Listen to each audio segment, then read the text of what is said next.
So given a semi-algebra of sets on some set capital X, if S is a semi-algebra of sets, and if mu is an additive function on S, then we know that there is a unique additive extension of mu to, let's call it A, the algebra of sets on X generated by S.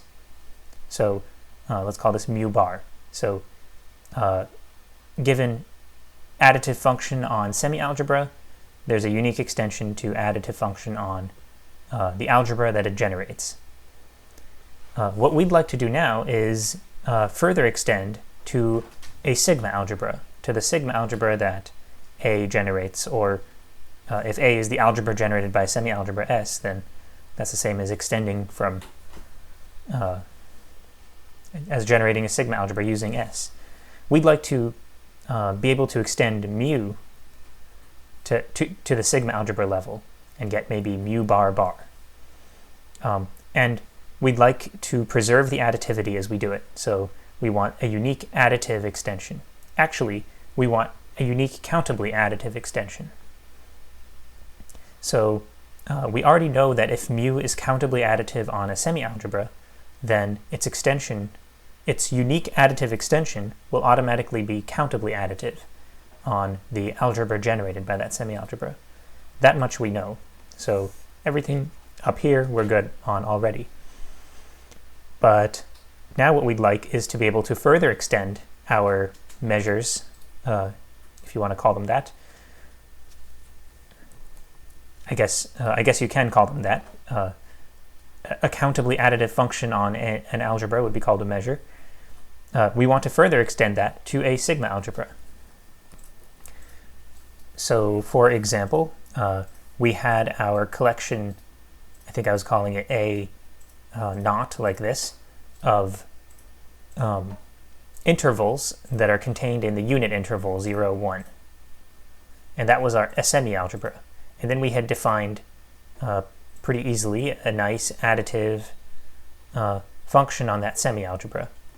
Then, due to our extension theorem, we could go to the algebra of so-called elementary sets. And we got an extension, we can call it lambda bar, of our lambda to a measure on this algebra of elementary sets. But this is pretty small. This is tiny and not definitely not what we actually want in the end. If we can go to the sigma algebra, then that would be really awesome. Actually, since the elementary sets are all, well, the elementary sets includes all of the open intervals, which we've seen generates the Borel sigma algebra on this metric space, the unit interval. So this sigma algebra generated by elementary sets contains the Borel sigma algebra. And actually it is the Borel sigma algebra, since all of the elementary sets, it's not that hard to show, maybe we've shown this fact or some similar facts, that all of the elementary sets, well, they're finite unions of intervals, and the intervals are all things that are in the Borel sigma algebra on this metric space. So this is actually Borel 0, 1. So if we achieve what I'm suggesting we might be able to achieve now, if we achieve being able to extend countably additive measures on, measures are automatically countably additive. That's part of the definition of measure. If we manage to extend measures from algebras of sets to sigma algebras, then we will be able to extend our lambda to the full giant Borel sigma algebra on this thing. So that would be quite an achievement. That would be really nice. And remember, we also did a higher dimensional version of this. So we looked at this to the n, and then we, looked at the Cartesian product, the product version of this semi-algebra, where you take products of sets in the semi-algebra, then use that to generate an algebra of sets. Then that will also give you the Borel sigma algebra on the unit n cube. So if we can do this, then this will be our Lebesgue measure. But there is a problem, which is we've seen that it's actually very difficult to work with this with a sigma algebra generated by a set, right? It doesn't just, there's no very easy way to describe, there's no constructive way, there's no nice constructive way to describe the elements of the sigma algebra generated by a set. So actually what we do is we go bigger. We go to a sigma algebra that is larger than the sigma algebra generated by the algebra we started with. And that's what you're about to see coming up. So we're going to start by defining something called the outer measure induced by a function.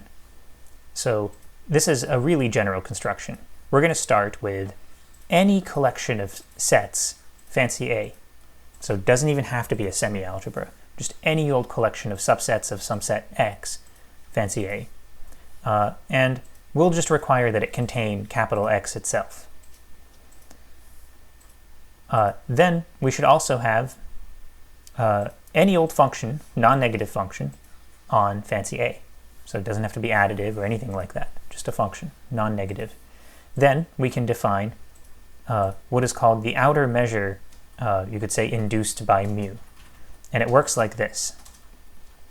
So I'll tell you what is mu star of B, and this is, again, for any, the domain is really just anything in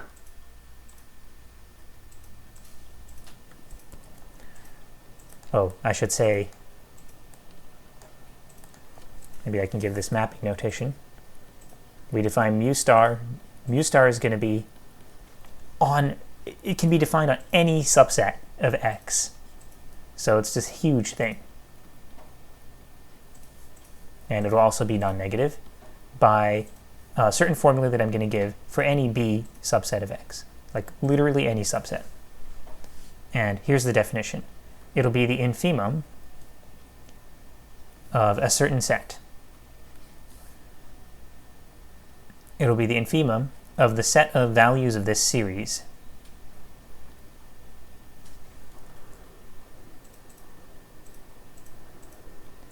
Let's see, n equals 1 to infinity of mu an, running over all collections of things in our original class of sets that cover B and for which the series actually converges. So an is a sequence in there, and this countable family of things in our class of sets, fancy A, covers B, so that means B is a subset of the union of these guys, and the series converges, so that I'm not having to introduce extended real numbers here.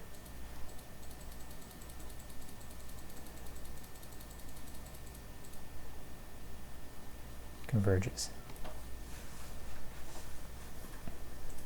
So this is an infimum. So first of all, does the infimum exist? An infimum exists for any non-empty set of real numbers that is bounded below.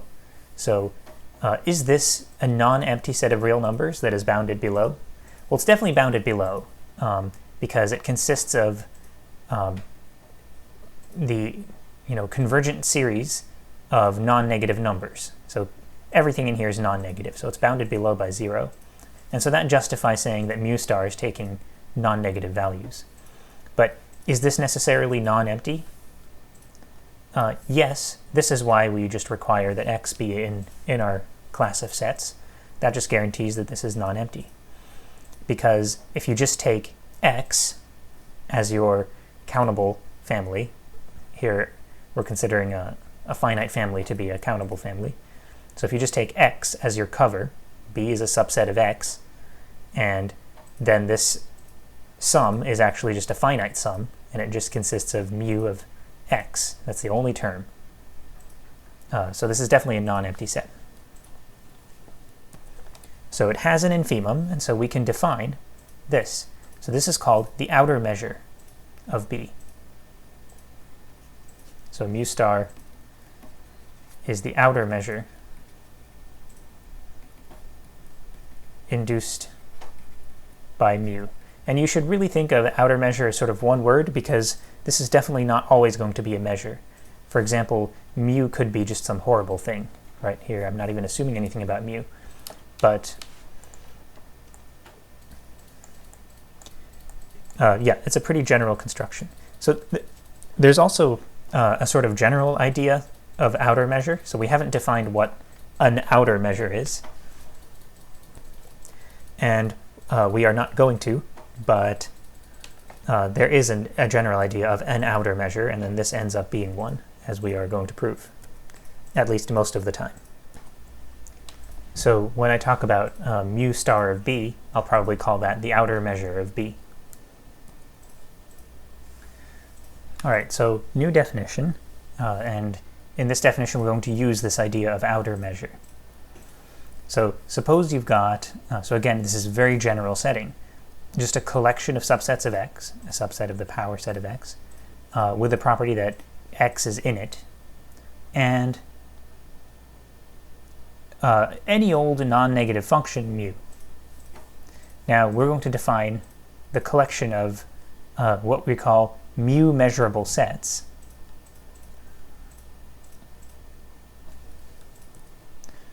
I think this will need a bit more room. To be a certain collection of subsets of X, the subsets of X such that for every epsilon greater than 0,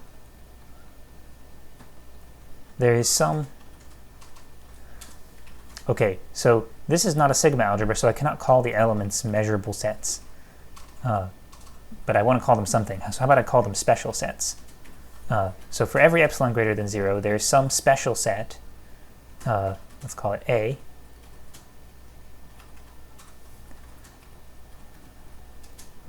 such that if you take the outer measure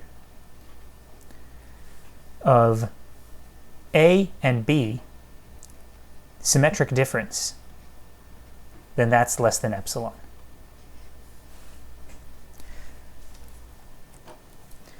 So the collection of mu measurable sets is the collection of sets that, to any degree of accuracy, for any epsilon greater than 0, to any degree of accuracy can be approximated by special sets in the sense of outer measure of the difference. And this symmetric difference, I think we haven't looked at this very much in this course. Just to remind you, or to tell you if you didn't know, is it's sort of like looking at a relative complement, but it's a symmetric version. So you take both relative complements union together. So it's sort of like, I think of it like the difference between A and B, but in a symmetric way. So this probably communicates it as quickly as possible. If these are your two sets you're imagining, then the symmetric difference is the stuff that's in A and not in B, along with the stuff that's in B and not in A. And another sometimes convenient way to write it is it's the union of A and B with the intersection removed. So whatever its size is, if you think about measuring areas of sets or something like that, whatever its size is sort of telling you how different A and B might be. If A equals B, its size would be 0. And if A is contained in B, then it just becomes one of the relative complements, right? Because the other one would be the empty set. So if either A is contained in B or B is contained in A, it's just a regular old relative complement. Now, one thing you should notice about this definition is it's very general. Given any old collection of sets that you decide to call special sets, you can do this. And the notation is pretty good. It contains this mu because this is an object that's induced by a function mu. So elements here, when B is in here, would be called mu measurable. So normally if something is in a sigma algebra, then you call it a measurable set. Here, this is not necessarily a sigma algebra, but we're going to build up a context where it does end up being one. But regardless of whether you're talking about a sigma algebra or not, at least you can call the elements of this mu measurable, which then you might also refer to as measurable if this is also a sigma algebra. But for now this thing is just a set. So collection of subsets of X with no apparent structure yet.